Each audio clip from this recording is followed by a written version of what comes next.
Good evening, everyone. Sorry there was no event for today. We're having some technical difficulties with the app that we use, so I know that some people will be coming in a little bit later, but we have a full panel of people today. We have the full Thursday night foreign policy crew with a couple special guests. But let me bring in my co-host, my homie, my dog, who's been gallivanting all over podcast town on everyone's show. You know him from the Majority Report, Brianna Joy Gray, various panels where he's yelling at rich black guys. He's my homie, my dog, Pascal Robert.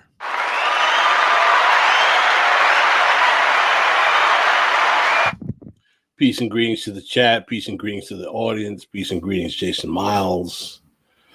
I'm not yelling at anyone. That's not true. That is not true. Gosh. I'm just intensely communicating in a moderated voice. That's what we call yelling. And on that note, let me bring in the man who's been helping out with the scripts of the show while the main show scriptwriter has been off gallivanting all over podcast town. Mean Gene Bajlan. Good evening, everybody. It's a pleasure to be here with you again, Jason Miles and Run PMC Pascal Robert. Run PMC. Run PMC. That's your group. That's his new name. It's Cuba gets credit for that, but it is a great name for Pascal. Run PMC. People on the chat. So many layers. People on the chat are already saying, Pascal, you were great on Bad Faith Podcast. Thank you all to the chat. Was anyone worried that he wouldn't be great? I knew he was phenomenal. It was phenomenal. But one solitary tear rolled down my cheek because I knew that once he did that show, he would never return. Oh, please, man. Come on, man. Sorry. Studio audience loves it. And coming all the way live from somewhere in British Columbia. We can't say where. It's a deep bunker. We can't even tell you his last name, mainly because I can't pronounce it right. He is Deep State Cuba.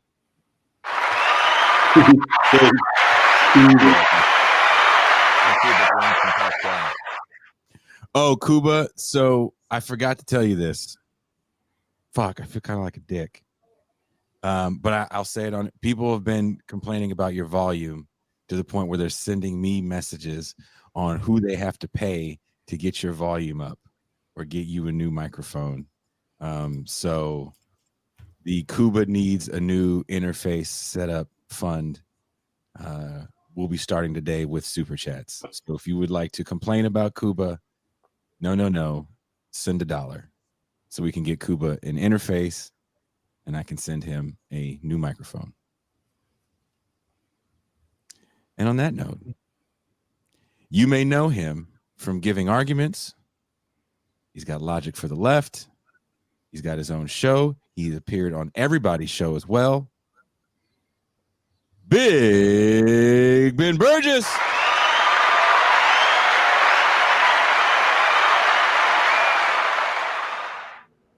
Hey, Ben. Hey, Jason. How you doing? I'm all right. You got your Red Wing shirt on. Represent. I respect. Right. Represent. Every time I tour, I always bring San Francisco Giants stuff so people know. Represent. And also coming from an undisclosed location in the Great West, you know him from just yelling at everybody all the time. People think he's an angry young man. Sometimes I agree. Pop the Left, theorizing with a hammer, and Varn Vlog. He is the Deric Varn.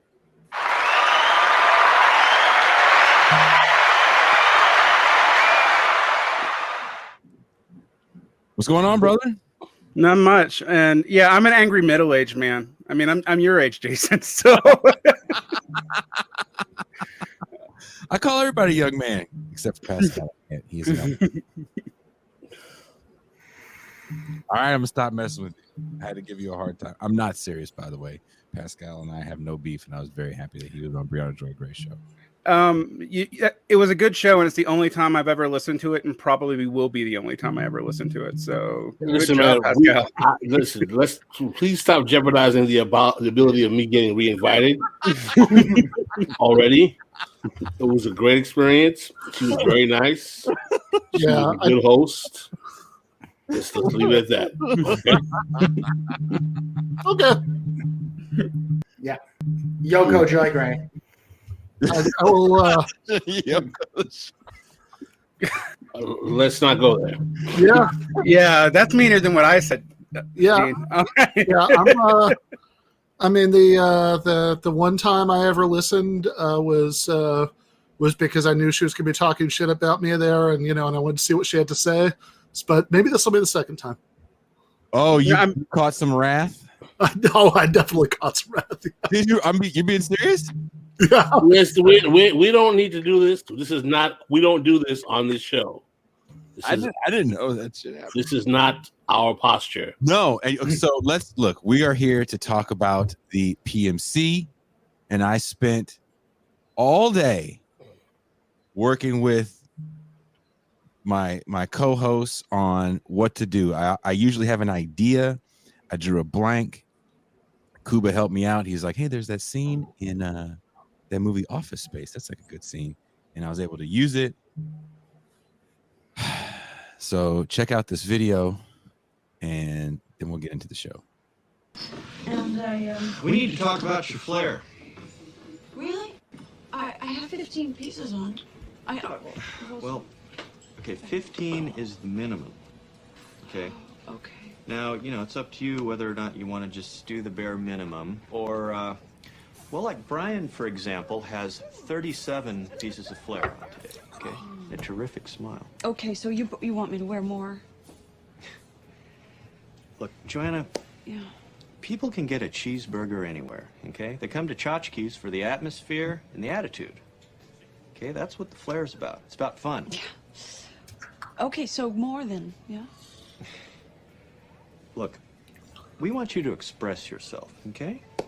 Now, if you feel that the bare minimum is enough, then okay, but some people choose to wear more, and we encourage that, okay? You do want to express yourself, don't you? Yeah. Okay, great.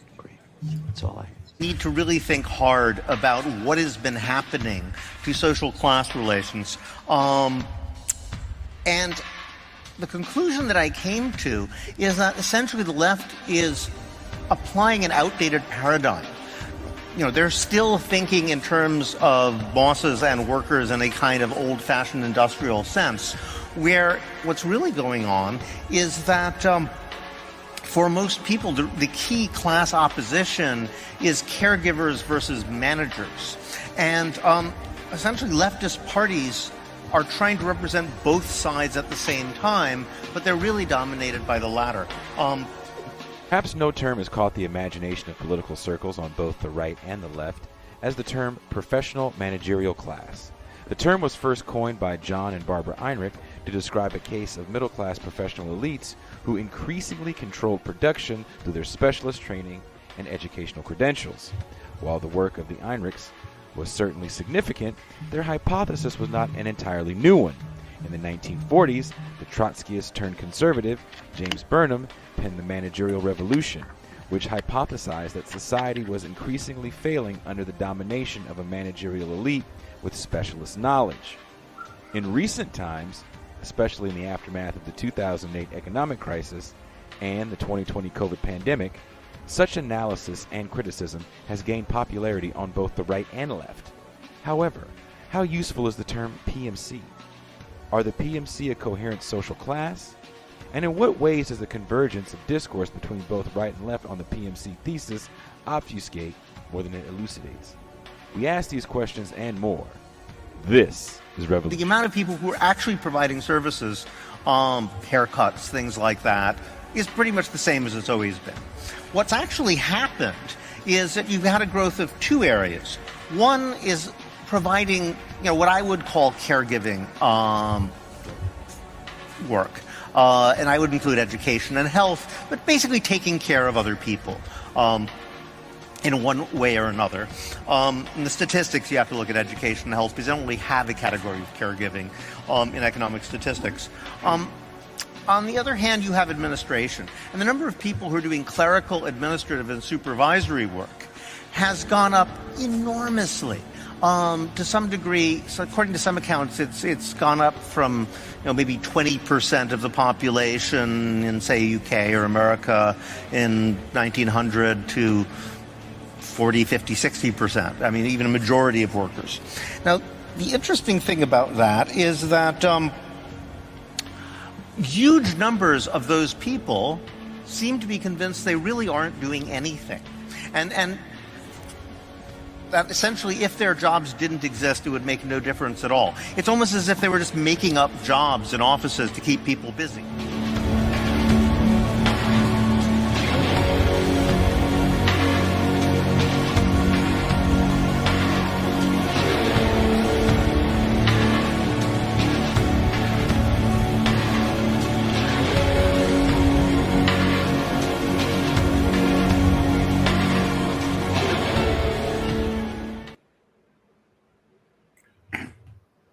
I need to say something about that music. That was a great track. I know you were working on that last night. It was an amazing piece of music. I think the chat needs to, recognize that was Jason does all the music and he does it very well. Shout out to Jason Miles.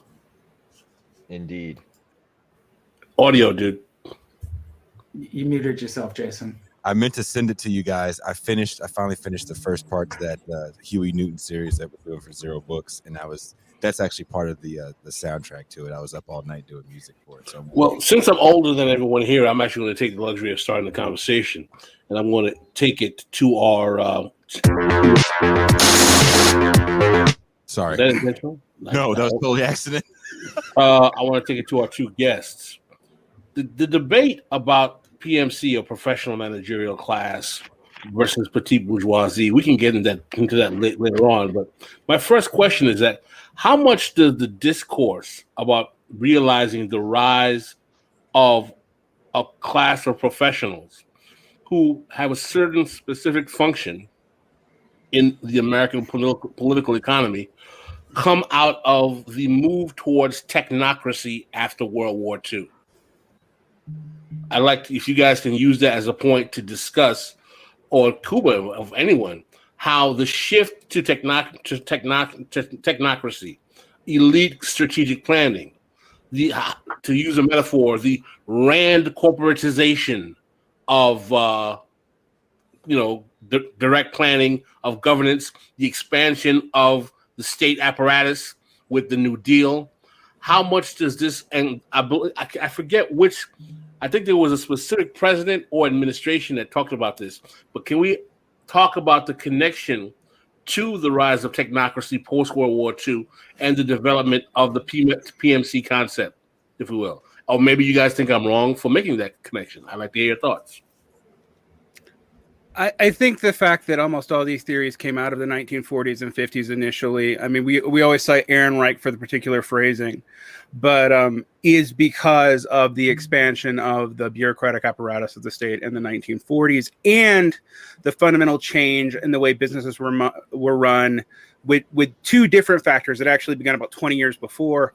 One was the beginnings of limited liability as a legal apparatus, and the other was the complication of production that Taylorism injected. And as I say this as a person who's probably most critical of the PMC thesis of a person here, of anybody here, but it came in that time period for a reason. It's not Burnham postulated it, but so did Pareto in Italy, so did Robert Michel in France, so did Frederick Pollock of the Frankfurt School in Germany and America. It was ubiquitous, but it was also used to tie developments in the Soviet Union to developments in the United States as if they were one-to-one, almost instantly as well. And while there are, I mentioned a left-wing version of it that arose in the 40s, actually in the late 30s. It was predominantly considered a former leftist term rightist theory, and it was aimed specifically at dethroning Marxism when it was developed, because the idea was after World War I, and particularly after World War II, Marxism had fundamentally been disproven because the final crisis didn't arrive. And the reason why it was posited is that the bourgeoisie were considered irrelevant. So, I mean, I do think that's very, very real and very, very much a reason why this posited. It went away as a dominant thesis with the stagflation of the 70s, though, and has only come back recently with trends in credentialing, and so there's a lot to talk about there. But that's how I do think there's a fundamental insight in that. Can I ask a follow-up question? Because you mentioned World War I. Can we even go further back in time and tie the PMC professional managerial thesis to Woodrow Wilsonian kind of the professionalization of not political science, public administration that comes out of the Wilsonian theory of professionalizing public administration that comes out of his administration in the World War I era. Can anyone see any connections there, or am I off the mark? Well, Chris, I would actually go ahead. I would actually go even further back, and I think that we haven't identified the real culprit here, the real villain, which is of course the Jews, and what happens starting with the Enlightenment is that you have the idea that people should be able to rise to positions of authority and social responsibility through merit rather than through birth. This culminates in the French Revolution, and in Napoleon's time, one reason why the Grande Armée performed so successfully and he was so beloved by his troops is that he would promote based on merit without observing social distinctions. And that movement gains speed and enters into civilian administration and into business with the idea of Taylorism, of scientific management, of applying rational principles to administration. So you need somebody who has some ability, some verified talent, some intellectual skills, quantitative skills to be able to fill those roles. And in the United States, this time period that you're describing is basically the entry of the first generation of Jewish-born, Jewish children of immigrants that completed elite educations. And you have a lot of criticism of technocracy or bureaucrats or whatever you want to call the sort of initial PMC process, the triumph of the managers, from conservatives on the right who see a problem in allowing these, arrivistes, right, these outsiders into the circle of leadership, which had previously been part of a closed community that was linked together not just by property and not just by education, but also by blood and by culture. And I think that the right-wing critique begins with the awareness that we're being governed, we're being administered by people who are not like us. What periodicize that for us? What period are we talking about? I think that after World War II, it really gains steam as you have graduates, merit-based graduates coming out of Ivy League schools. John F. Kennedy, especially, the idea of the best and the brightest. We're going to give working class people with, relatively modest backgrounds and people from outside the Anglo-Saxon power structure. He himself was as a Boston Irish Catholic, was an outsider to that circle of traditional American Anglo-Saxon power. Yeah, but J.P. Morgan Chase, if you read his voluminous biography, was making the same criticisms of Jewish bankers as well, and that was actually much earlier. I believe he used to say these things about Goldman Sachs. A lot of people underestimate his degree of anti-Semitism. Oh, I think that, and this goes all the way back to the Dreyfus Affair in France, which is a double blow again, like both anti-Semitism and an attack on the professionalized military, meritocratic promotion in the military, and I think that it hits its high watermark in the post-war period because of what you describe, that there's an increasing premium placed on technical skills, an emphasis on scientific administration. The state is expanded because of New Deal programs, and there's more administration jobs to go around. While at the same time, between the GI Bill and the assimilation of immigrants that are outside the traditional WASP culture, that creates the conditions for a much larger segment of this administrative class coming from a kind of like PMC wing rather than a relational inheritance heritage wing. Varn, I want you to jump in, but I want you to pivot on another question, another chip I'm going to throw in the question. Mm-hmm. Does C. Wright Mills, the power elite, talk about the PMC or about these nobility elites that are not the PMC but threatened by them? A little bit of both, actually. And so the C. Wright Mills power elites is positing that very similar to on Omar, that some of the old aristocratic classes are actually able to use these meritocratic elites to pivot in themselves because they have access to skills and things that they've traditionally hoarded. And so Mills thinks that there's actually a bigger continuity between the old aristocratic class and the managerial bourgeoisie. So his distinction, there is one, but it's one thing morphing into the other.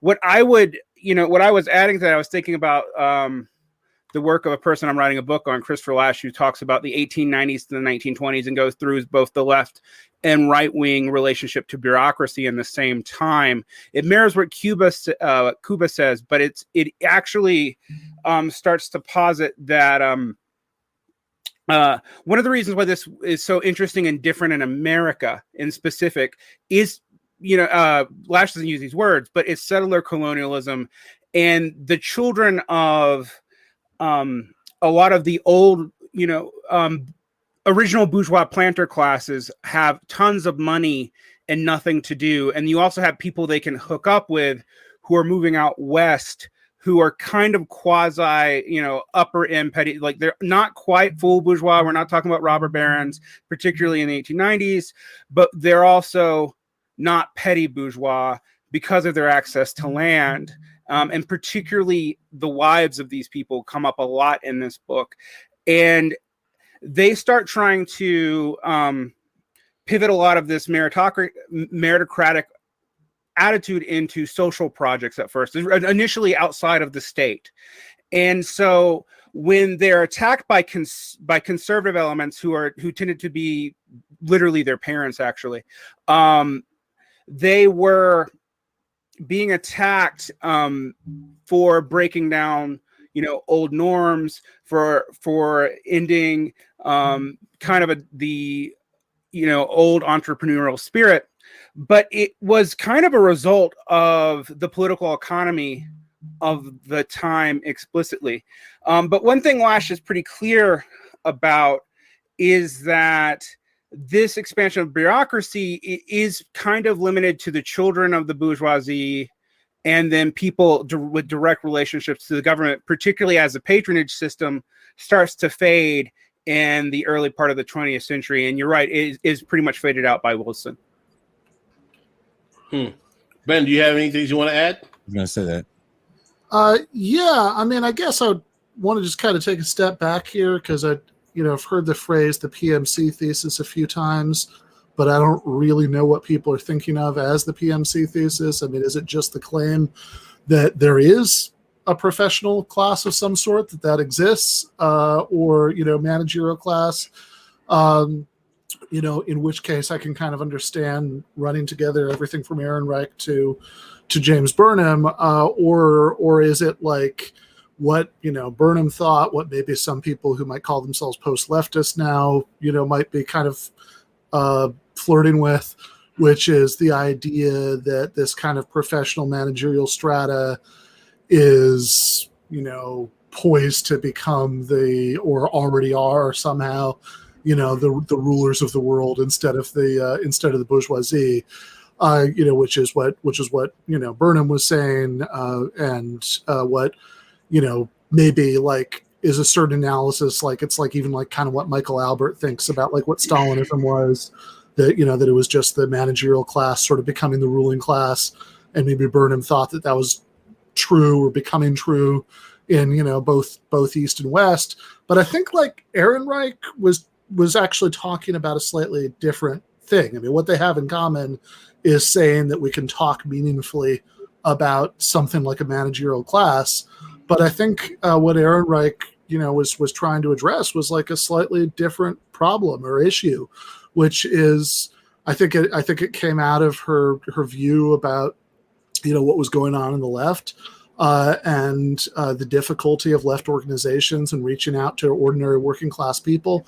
If you read, there's an interview that Alex Press did with her in Dissent a year or two ago called "On the Origins of the Professional Managerial Class," where she gets into like what her thinking was on this, where basically it would be very, like there are certain mannerisms, certain mindsets, certain ways of doing things that would be very alienating to, working class people who try to reach out to, and you try to explain this to people in socialist organizations and they'd say, oh, well, whatever. I mean, I don't know the means of production. I'm a worker too, so I don't know what you're talking about. And she kind of wanted some way of differentiating the two things, which, I think has some utility as a concept. I mean, I don't think it's a class in the Marxist sense of class, the way that workers are a class or capitalists are a class, or even that the petty bourgeoisie is a class, because, what we're talking about, we talk about the professional class or the professional managerial class or whatever, is a thing, a category that includes lots of people who are technically part of the working class and also lots of people who are technically part of the petty bourgeoisie. I mean, think about lawyers who are just employees of companies, and then think about lawyers who have independent practices. I mean, those are parts of two different classes, in traditional Marxist class analysis, but they have this thing in common, and that's what this PMC designation is trying to capture.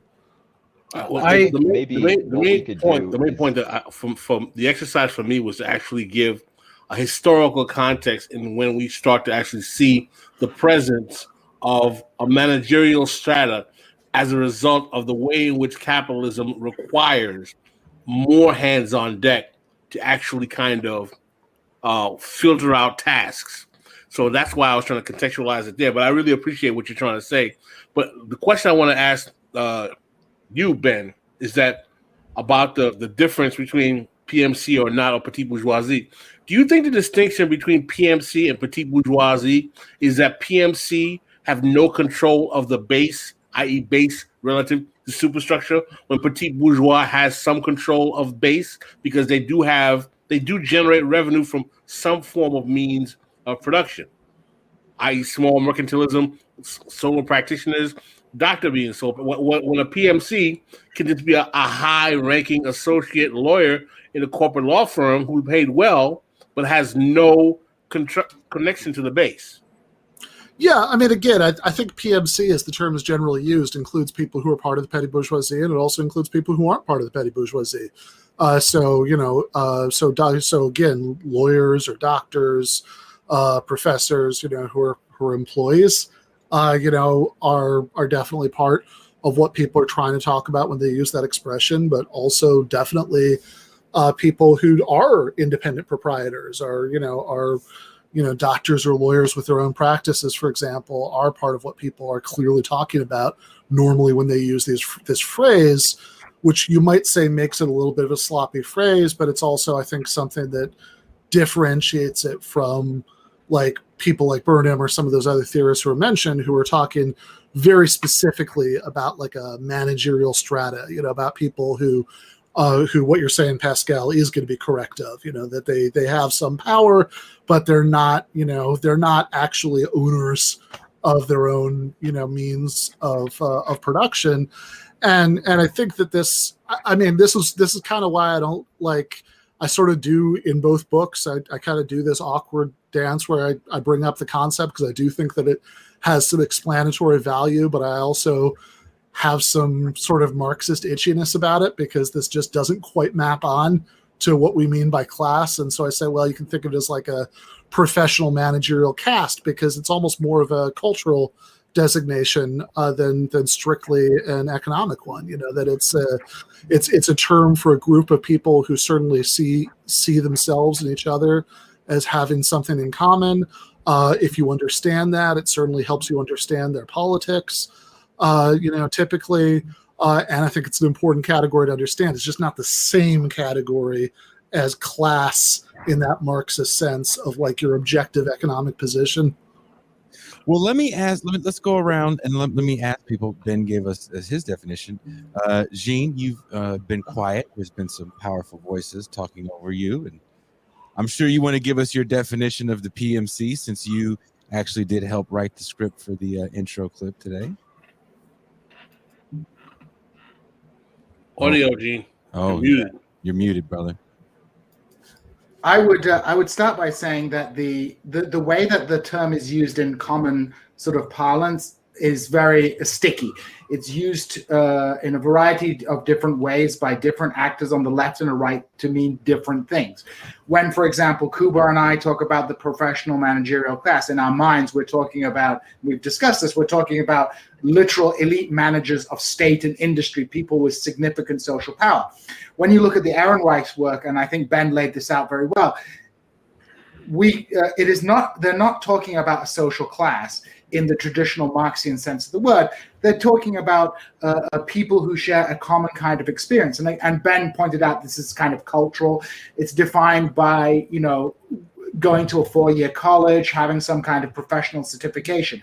And obviously, when you break that down, especially in today's economy, back when someone like Burnham was writing, higher education was relatively rare, and sort of higher education would mean that you had access to these top-level jobs in society. You weren't necessarily a member of the bourgeoisie in the traditional sense of the word, but you were able to execute significant power either in the private sector or in the state sector, the expanding state sector. Today, of course, with the sort of proliferation of credentialization, many people who are accused of, who are in the inverted commas PMC have very proletarian existence, whether we're talking about adjunct professors, high school teachers, people who work in banks. There are numerous jobs that at one point in history would have been carried out with people with perhaps a high school degree or even less, now require accreditation. So I think Ehrenreich's pointing to this kind of cultural difference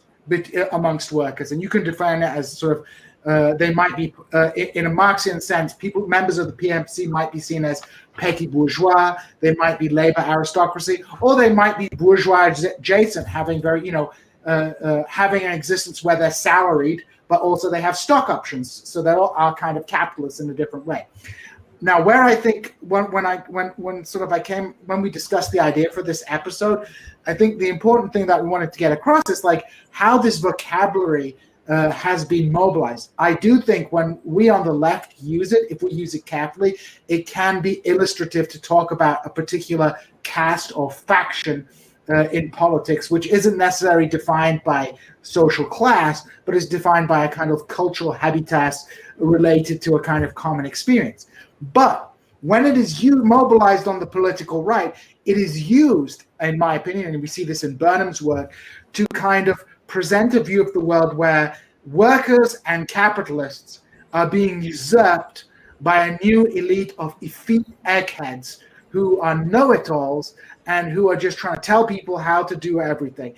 And there's an attempt to the PMC thesis on the political right, which I think at times that right-wing version of the PMC thesis kind of steeps into the left when you go to these post-left people, is basically a way to try and sort of forge a kind of political bloc which brings together, an element of the capitalist class and an element of the working class in opposition to a kind of cultural group which is imagined in the mind of the right of being these kind of know-all coastal elite latte drinking liberals, even when these latte drinking liberals may be deeply impoverished and may have economic interests that far more align with the rural or small town proletarian classes than with the more culturally similar people with whom they share a degree or a common experience in a university. Yeah, and I mean, just to add on to that, I mean, I think that, in the post-left example, I mean, the sort of main outlet of that faction is the Bellows, which was co-founded by Edwin Aponte and Ryan Smith, or Zickraff, I guess, and when they had the sort of falling out and it became what it is now, I mean, the Aponte explicitly said, like in their exchanges, oh, you still think that the sort of important class struggle is like workers and capitalists, but really it's capitalists and like the PMC, and that's so I mean, that's like exactly that kind of right-wing version of the thesis that you're talking about, Gene. And I think one reason why, again, I mean, I'm somewhat torn, and I end up using like the word caste, which is like maybe not dripping with an excess of precision, but like feels right here, is that, again, it does explain certain things about the worldview of a certain kind of liberal, and that they, once you understand this kind of obsession with credentials and the view of the world that's built around that, like a lot of things start to make sense. And I think that it's worth making that analysis. But also, like, it is maybe important to hold on to the fact that a lot of the people we're talking about are part of the working class. Like, if somebody is a in your example, Gene, about adjunct professors, I mean, if somebody's an adjunct, and they think of themselves as a professional rather than a worker, that's bad, because that means they're less likely to join a union and do the things that might help themselves and other people in that situation, to get better wages and healthcare and stuff like that. I mean, so I certainly, I certainly think that the left should be a little bit wary of feeding into that. That's why I disagree, because I think that, frankly, an adjunct professor who is, on the left, say a member of DSA, has a social acculturalization that may make it very hard for him to organize someone who's a working class, blue collar union worker, but True. Make it very easy for him to be able to hobnob at a wine and cheese with a capitalist foundation funded, completely NGO industrial complex individual, and be happier in that space. No, I completely agree, but I don't know why you think that means we're disagreeing. Because yes, this is where the PMC analysis is useful. It's an analysis of cultural socialization, which is hugely important to dictating where people's politics are, but it's not an analysis of economic interests. And very often, people. Pascal, hold on. Let's get Kuba's response, because Kuba and I actually yesterday had a real interesting conversation. Actually, the episode Tuesday got us. We went down a bit of another road into PMC discourse, and he had a very interesting take about the neoliberalization of education and how that leads to where we are with this discourse. Go ahead, Kuba.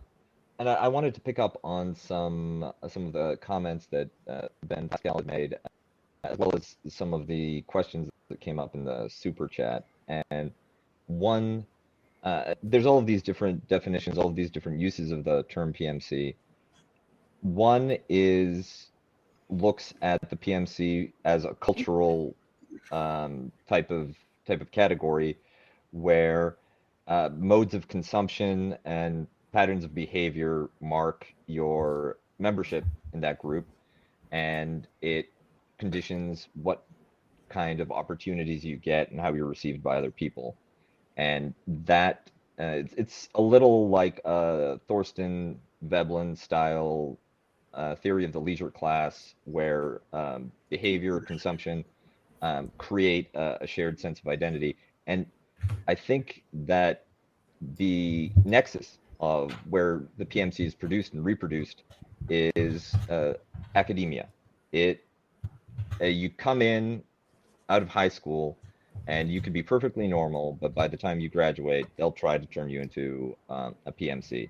And that has to do with the vocabulary you use, your manner of speech, the causes that you think are the most important, the stress you place on different elements of your own identity, the way that you present yourself.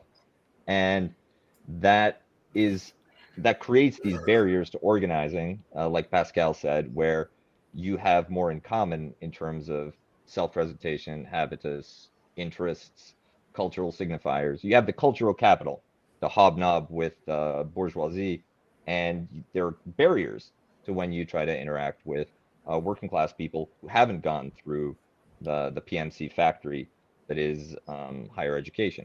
But there's also a second piece, which I think relates closer to Eric Olin Wright and the way that he described classes in late capitalism, where only a certain segment of this educated class, right? Just because you have the cultural capital doesn't mean you're actually going to be given opportunities or power or income opportunities.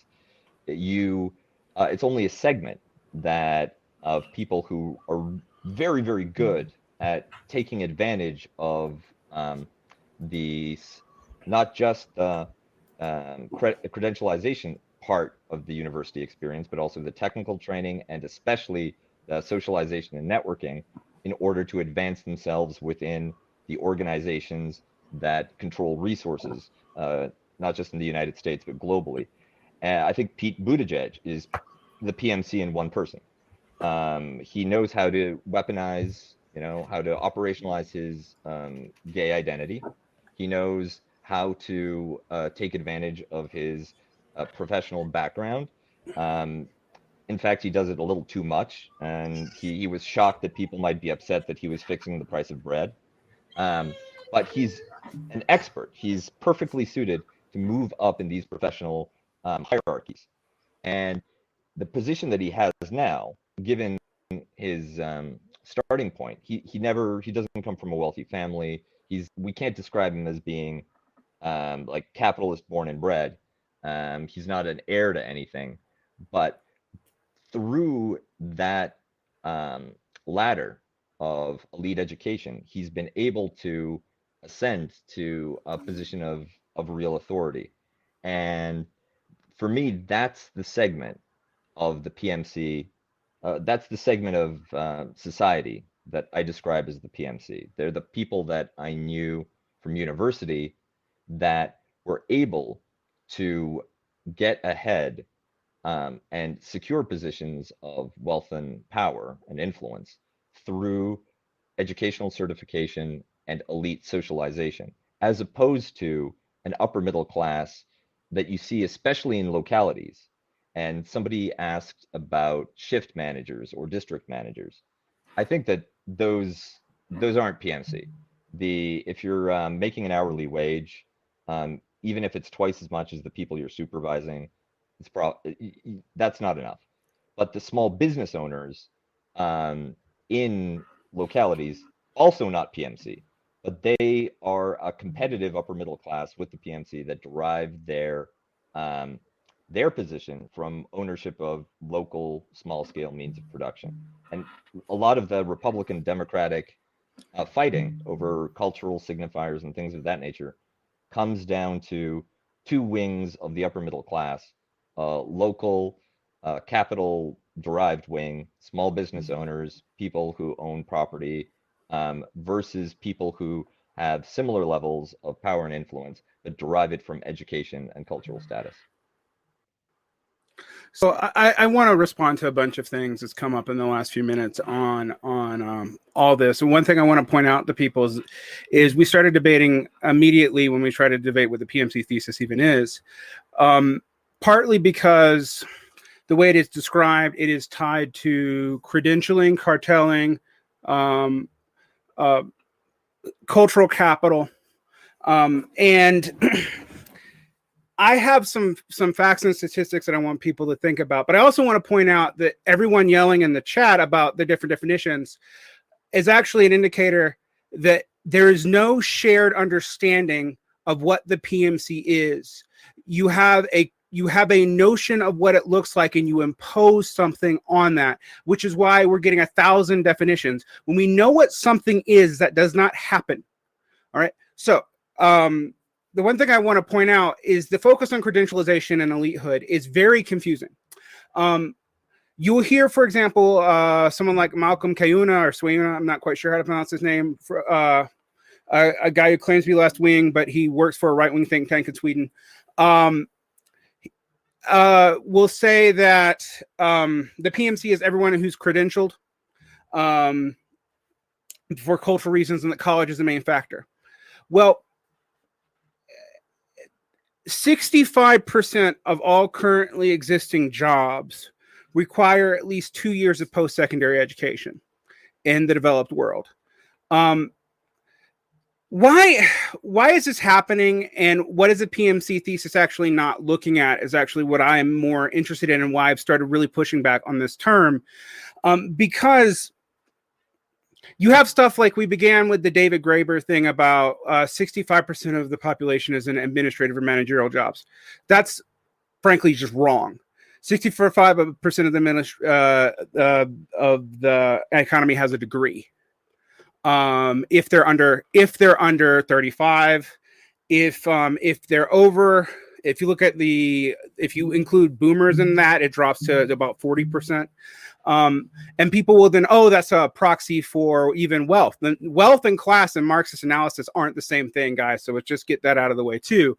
But it's not even a good proxy for wealth, because the boomers are orders of magnitude richer as a generation than all generations after them, and they're the least educated. So it's not a good proxy for that either. So why do we have it? Why is it coming up? What is it trying to explain? And I think that was why I was going with Pascal about talking about the beginning of the 20th century going into particularly after the massive crisis of the Long Depression in the 19th century, which Marxists really did think was really going to end capitalism, and it didn't. So what happens after that? You start seeing productive labor, and by productive labor, I mean something very specific. I mean it in a Marxist sense. I don't just mean make stuff. I mean people who make things, who are part of the variable capital and thus produce revenue. That becomes a smaller and smaller part of the population starting about 1910. And that's even true. It used to be the Maoist third worldists had a good thesis about this, that this was a developed world problem. But if you even look now, if you look at China, you look at India, you look at places where there is a large industrial proletariat, it's shrinking in the developing world too rapidly. So automation's one thing that we're not dealing with that is leading to this. And it also requires a bunch of technical expertise. 2, we always think of service workers as proletariat. Now, I think they are, but from the classical Marxist perspective, they're not productive workers. They're crucial to the sector, to the circuit of capital. And we couldn't have capitalism without them. But they actually don't produce a physical commodity which you can get value out of. You get value through services by rents, effectively. So part of the reason I think we talk about the PMC is it seems like everybody's a member of the working class, but no one actually fits the model of the working class that Marx and the classical Marxists really talk about. Are very few people actually do. I have a question / critique. Mm-hmm. Isn't this discourse in itself a PMC discourse? Working class people are not having this conversation, and they're not even prepared to understand. I keep saying that we should keep saying what PMC is. PMC is professional managerial class. Like, isn't the sheer fact of being able to be concerned about this phenomenon a sign of a certain class tendency in and of itself? Yeah, I mean, if you know what the acronym PMC stands for, there's a 100% chance that you can be classified, at least in some broad sense, as a member of the PMC. But I also think that Alan Kennedy super chat earlier about whether service industry, shift managers count as PMC is super revealing, because we're somewhat inclined to count even an adjunct professor who makes $20,000 a year and doesn't have health care, and certainly doesn't own or control any means of production or anything as a member of the PMC. But that food service, shift manager who is literally a manager, we don't, which I think I think pretty much settles the fact that normally when this term is being used, it's being used in a cultural way rather than an economic one. It's not meant to designate, or maybe it's meant to, but it just doesn't designate an economic category based on somebody's objective relationship to the means of production or their economic interests. It designates their cultural socialization, which is an important thing to talk about for the reason that Pascal was talking about, which is the reason that Barbara Ehrenreich was bringing it up, because it's certainly something that having that socialization makes it very difficult for you to organize most of the working class, because that socialization tells you to approach the rest of the working class with condescension, and members of the rest of the working class are socialized to treat you with deference or resentment. And those are all really, really important cultural facts to be aware of, because they're huge hindrances to solidarity and organizing. And it's certainly worth understanding the way that fixation with climbing professional ladders with credentials, shapes people's view of the world. But none of that really has anything to do with economic class. And I'd like to add something to that. I think we also have to look at the flip side to this, is what people mean when they talk about working class as well. Because we say working class and we have a kind of concrete notion in our mind of what working class is, which is a wage laborer of various different types. But when we see the political right using PMC and then working class, what they include in their concept of, let's say, the white working class is not always working class people. If you, for example, are a contractor who installs people's windows but has a company that does that, those people are often lumped in as being working class, when in fact, they're not working class. They own their own businesses, right? So, so I think a lot of the time, counterposed with this kind of inverted commas, liberal elites or PMC thesis on the political right, at least, is a kind of counterpoint where the notion of working class is imagined in a very specific way. For example, people don't necessarily think immediately of even Latino agricultural workers. They think of they're more likely to think of someone who has who wears camo but has a pool cleaning company as being working class as well. So I think another important pass is the culturification of the term working class to mean people with a specific class. So I think we have to also look at the flip side of this and see, and I think this is a problem in American politics in general, is that the ideological superstructure, to use a term Pascal uses a lot, is so infused with cultural wars and cultural battles that even class terminology moves away from the kind of objective understanding of class in a kind of purely economic sense, towards all these kind of cultural signifiers, in that, well, working class clearly means some white Midwesterner working in a steel mill, and not necessarily a Latino agricultural worker or someone who works at Starbucks and so on and so forth. So I would say that as well. I think that Gene is absolutely right about that, and I want to also look at what we mean when we say bourgeois, and there's this category that in theory, it just comes down to ownership of the means of production. But there's a big difference between somebody like Jeff Bezos and someone who owns a jet ski distributorship in the Florida Panhandle. Technically, they're both businessmen. Technically, they both own their own enterprises. They're both capitalists. But one is creating conditions on a worldwide basis, and the other one is essentially treading water as a member of the local leisure class. And for me, the PMC was a useful term because below Jeff Bezos, below the actual owners of the means of global production, the people whose wealth and capital shapes, creates and recreates the world that the rest of us live in, they can't do everything themselves. There's a staff that works for them, analysts, engineers, technical managers, psychologists, people whose labor is essential to maintaining the enterprise, who have specialized skills and from whom much is demanded. And they go through the accreditation and culturalization process of elite higher education. And that class, they may not own any capital themselves.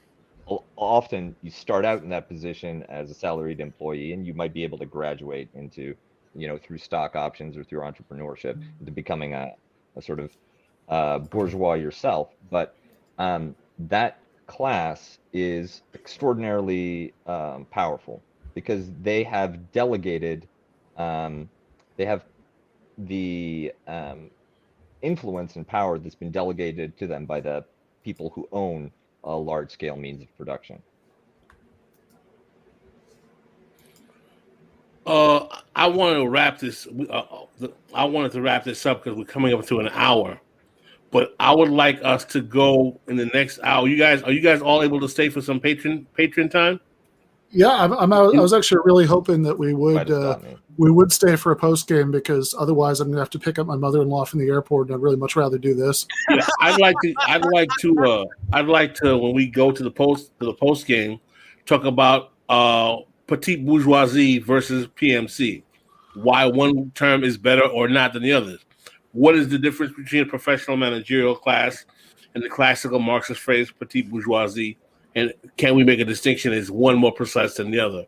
So, Jason, if you don't mind, if we can pivot to that when we go to the... We will do that. It's going to take me a little bit longer than usual because of this issue that we're having with the app. But, yeah, we'll have that link up for all the patrons. Give me about 5 to 10 minutes, and I'll have the link up. Thank you, gentlemen, for coming on. I appreciate all you guys. This is whenever you have a big, huge all-star panel like this, the conversation can get messy and people can step on each other, and I think it was very respectful. Beautiful thing to witness. So thank you, gentlemen. See you. Thank you. And, all right. And everyone, remember to like and subscribe and to leave a comment, because that helps us with the algorithm. Leave a nice comment, and make sure you all follow Pascal on Twitter, and follow Jason Miles on Twitter as well. So do all of those things to help. The same entity anymore. That's what happens. Someone came in and broke up the family. We're not even the same entity anymore. Hit the bell when you subscribe too. Oh yeah, that's a good one. Hit the bell. So yeah, and spread the word about the show. All right, let's look at cartoons.